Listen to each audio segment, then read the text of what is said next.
Catherine Bernardo update. And sa post ni Direk and Jonah Del Rosario, sabi niya, small talk with the team Queen Cup. And bumisita siya dyan sa set ng Someone Someday at naipagtsikahan siya kay Catherine. And very friendly si Catherine sa mga nakatrabaho niya, lalo na sa mga direkto, Direk Jonah, and nakatrabaho niya yan sa movie na A Very Good Girl bilang stunt director.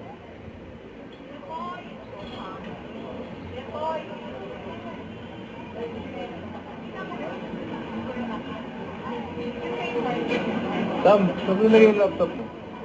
Wala yung tablet. Wala yung tablet. Tablet mo? Wala na naman. Boy!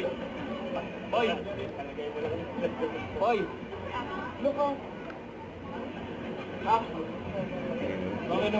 Papa Boy! Catherine habang naipagkwentuhan. Ito sa post ng TCL Philippines na endorsement ni Catherine. Hey TCL, turn on aircon, comfort controlled by your choice. You know.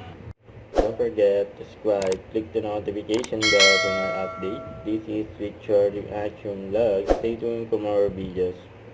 See ya.